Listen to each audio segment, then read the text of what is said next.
Segment 1. David Duval. David Duval looked like the heir to Tiger Woods at the turn of the century. He reached world number 1 in 1999 and then won the 2001 Open Championship at Royal Lytham and St. Anne's. That setup should have been the launch pad for a Hall of Fame career. Here's the context. Duval had the length, the accuracy, and the steely calm that set him apart. But golf doesn't always reward talent in a straight line. Almost immediately after his Open win, his body started betraying him. Back problems, wrist pain, even vertigo, each chipped away at his rhythm. The turning point came fast. In 2002, he slipped to 80th on the money list. By 2003, he was outside the top 200. Specific numbers tell the story. After 2001, he never won another PGA Tour event. From world number 1 to missing cuts weekly, it was a collapse few saw coming. The impact is more than statistics. Duval's decline became a cautionary tale about how fragile confidence can be once physical issues pile up. He reinvented himself later as a golf analyst, but the player who once looked ready to dominate the sport disappeared almost overnight. And with that, let's move on to another prodigy whose career unraveled in a very different way. Segment 2, Robert Gamez. Robert Gamez burst onto the PGA Tour in 1990 with the kind of splash rookies dream about. In his very first event as a pro, he won the Tucson Open. Then just 6 weeks later, he holed a 176-yard 7-iron on the final hole at Bay Hill to beat Greg Norman. That shot instantly made him a household name. Context matters here. Gamez looks set for a long career near the top. A rookie with 2 quick wins and one of the most replayed moments of the decade. Expectations skyrocketed, but golf doesn't always follow the script. His form began to stall in the mid-1990s, and a serious car accident in 1998 accelerated the slide. He lost distance, consistency, and most importantly, confidence. The numbers underline it. Between 1991 and 2004, Gamez didn't record a single tour victory. 15 years without a win after a rookie year that promised everything.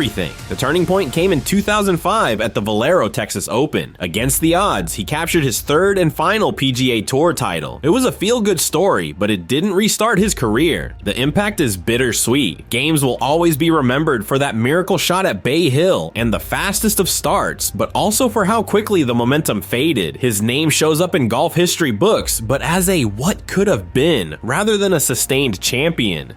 Next, let's shift to a modern prodigy who carried the hopes of an entire country on his shoulders. Segment 3, Matteo Manassero. Matteo Manassero was billed as Europe's next superstar before he could legally rent a car. At just 16, he became the youngest winner of the British Amateur. By 17, he was a professional, and within 2 years, he was the youngest player ever to win a European Tour event. He collected 4 titles before his 21st birthday, and Ryder Cup talk felt inevitable. The context made the story even more compelling. Europe had been searching for someone to pick up the mantle after legends like Seve Ballesteros and Nick Faldo. Manassero's smooth swing and mature course management looked like the answer, but then the cracks appeared. His distance off the tee never matched modern bombers, and chasing speed led to swing changes that backfired. By his mid-20s, the slide was dramatic. From inside the world's top 30 in 2013, he fell outside the top 1,000 by 2019. He was missing cuts regularly, and invitations to big events stopped coming. Golf writers started asking the unthinkable. How could someone with so much promise vanish from leaderboards so quickly? The impact was sobering. Manassero's case shows how early success can become a trap when development stalls and adjustments misfire. In recent years, he's mounted a small comeback on secondary tours, even winning again in Europe in 2023. But the shine of those teenage headlines never returned. Segment 4, Tryon. Tryon is one of the most famous examples of a prodigy whose career never matched the hype. At just 16, he qualified for the PGA Tour's Honda Classic, making him one of the youngest players ever to tee it up in a tour event. A year later, in 2001, he made headlines by becoming the youngest player in history to earn a PGA Tour card through qualifying school, just 17 years old. The comparisons to Tiger Woods came quickly. The context only added to the buzz. Nike signed him to a multi-year deal said to be worth millions, and golf Golf media hailed him as the next star. His swing looked smooth and his confidence against older pros was striking, but the adjustment to tour life proved brutal. Ty missed the cut in 17 of the 20 events he played during his rookie season in 2002, finishing 196th on the money list. That early collapse was the first warning sign. The decision point came when he tried to regroup on the nationwide tour, hoping to work his way back, but health issues, including bouts of mononucleosis and inconsistent play, kept setting him back. His attempts to rebuild through mini tours and sponsor exemptions in the mid-2000s never stuck. He briefly resurfaced in 2010 at the Wells Fargo Championship, making the cut, but the momentum didn't last. The outcome is clear. Ty Tryon's name remains in golf history books, but mostly as a cautionary tale. He was the teenager who looked ready to redefine what was possible, but instead showed how hard it is to transition from prodigy to professional. His impact still gets referenced whenever a young player comes along with sky-high expectations. A reminder that hype doesn't guarantee a lasting career. From here, let's move to a college star whose amateur dominance drew comparisons to Tiger, but eventually leveled off on the PGA Tour. Segment 5, Ryan Moore. Ryan Moore came out of college with one of the most impressive amateur resumes in modern golf. At UNLV, he won the NCAA Championship, the US Amateur, the Western Amateur, and the US Public Links, all in the same year, 2004. Only Tiger Woods had stacked trophies like that in such a short window. By the time Moore turned professional, it felt like a smooth transition to PGA Tour success was inevitable. The context was ideal. He wasn't just a one-dimensional bomber or a streaky putter. He had a complete game, a calm personality, and the kind of short iron control that usually translates to consistent tour finishes. Early on, the results backed that up. He earned his PGA Tour card quickly and picked up a handful of top 10 finishes. In 2009, he finally broke through with a win at the Wyndham Championship. A few years later, he added victories at the CIMB Classic and John Deere Classic. On paper, that's a solid career, but here's the thing, Moore was supposed to be more than solid. When you're hyped as the best amateur since Tiger, 5 tour wins in nearly 2 decades doesn't quite meet the billing. Warning signs started with nagging injuries, wrist issues, shoulder problems, and back tightness chipped away at his ability to string together healthy seasons. His decision to tinker with equipment also raised eyebrows. Moore was an early adopter of gear experiments, even playing without an equipment contract for stretches. Instead of freeing him, it sometimes left him searching for consistency.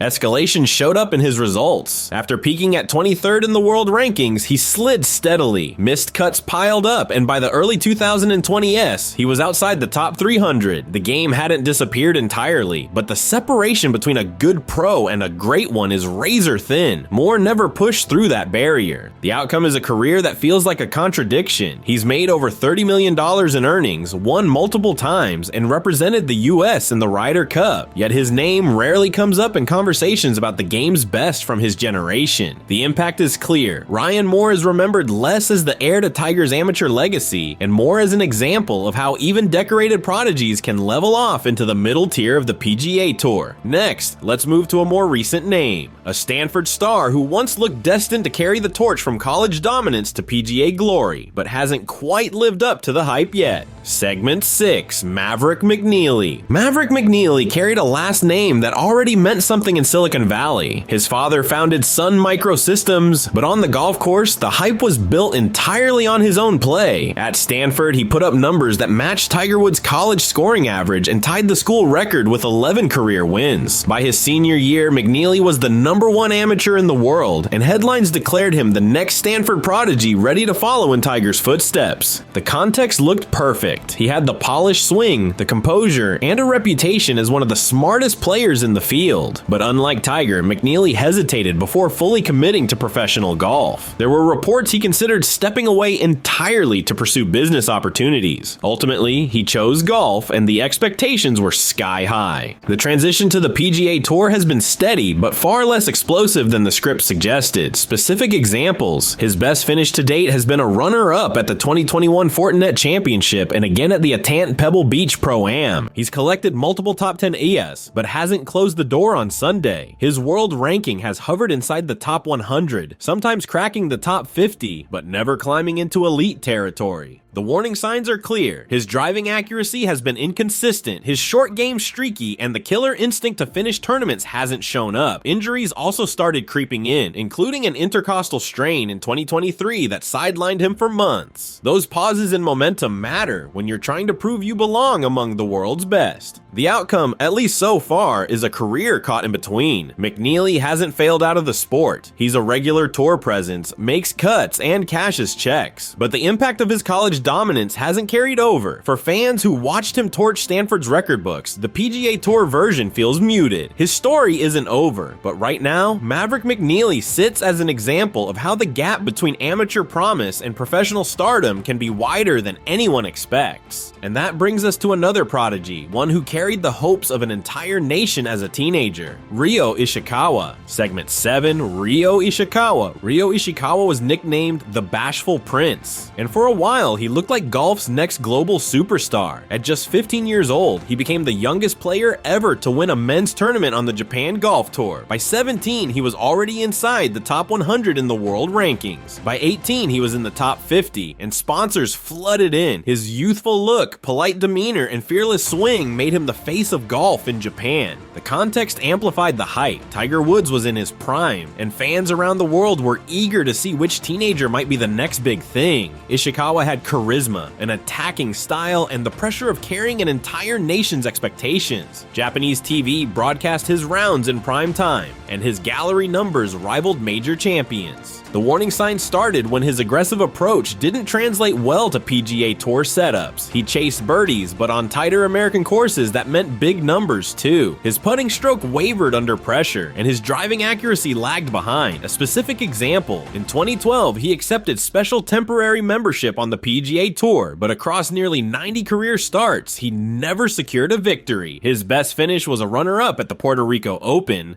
Escalation came with injuries. Back issues in particular slowed him down in his mid-20s, and confidence slipped away. By 2016, he lost his PGA Tour card, and instead of pushing forward in the US, he returned to play primarily in Japan. That was a stark contrast to the forecast that once had him challenging majors. The outcome is clear. Ishikawa remains a successful professional golfer in Japan with multiple domestic victories, but the international breakthrough never happened. His impact is two-sided. At home, he inspired a generation of young Japanese golfers, showing them they could compete on big stages. Abroad, he became a cautionary tale of how difficult the leap from local prodigy to global champion can be. And finally, let's close with another name whose early hype burned bright, but whose choices took him away from the PGA Tour spotlight, Grant Horvat. Segment 8, Grant Horvat. Grant Horvat is a different kind of prodigy story because his failure wasn't about collapsing under pressure or losing his game, it was about turning down the traditional path altogether. In his early 20s, Horvat looked ready to chase PGA Tour dreams. He had the distance, the modern athletic build, and the college pedigree from playing at Palm Beach Atlantic University. Friends and coaches believed he could make a real run at qualifying for the Korn Ferry Tour, the gateway to the PGA. The context is what makes his decision stand out. In 2023, Horvat reportedly received an invitation to compete in a PGA Tour event, the kind of opportunity aspiring professionals spend years chasing. Most players in his position would jump at it. Instead, Horvat declined. The reason? He'd already carved out a new career as a golf content creator. On YouTube and Instagram, his swing breakdowns, course challenges, and collaborations drew hundreds of thousands of followers. The digital success was paying off financially, and it came without the stress of constant travel, Monday qualifiers, or the grind of tour life. That was the decision point. He could gamble everything on a long, uncertain climb through the professional ranks, or he could double down on building a media brand that guaranteed exposure and income. He chose the latter. Critics said he would regret it, pointing out that golf careers are short and chances at the top level are rare. But Horvat himself seemed comfortable with the trade-off. The escalation in this case wasn't missed cuts or slumps. It was the way his online profile grew so fast that golf fans debated whether he should even bother trying to play tour events. The outcome? Grant Horvat became a familiar name in golf, but not because of leaderboards. Instead of chasing FedEx Cup points, he became part of the new wave of golfers earning a living in front of cameras. The impact of his story is that the definition of prodigy in golf is shifting. For Horvat, walking away from the PGA path didn't mean walking away away from golf. It meant shaping a career on his own terms. Whether it's a missed opportunity or a smart pivot depends on perspective, but either way, it shows that the road once considered the only way forward in golf isn't the only road anymore. Outro. So that's 8 names, 8 stories that started with headlines about prodigies and promises, but ended up on very different paths. For some, like David Duval and Robert Gamez, injuries and confidence swings turned momentum into struggles. For others, like Manassero and Ryo Ishikawa, early hype simply didn't hold up once the competition stiffened. And in cases like Grant Horvat, the choice was deliberate, stepping away from the traditional chase to build something new. What ties them all together is how unpredictable golf really is. Talent opens doors, but health, timing, mindset, and even personal decisions decide whether those doors stay open. Some names still inspire, some are remembered as cautionary tales, and a few remind us that success doesn't always mean trophies. If you enjoyed this breakdown and want more stories like it, make sure you're subscribed. We've got plenty more coming. Thanks for watching, and I'll see you in the next one.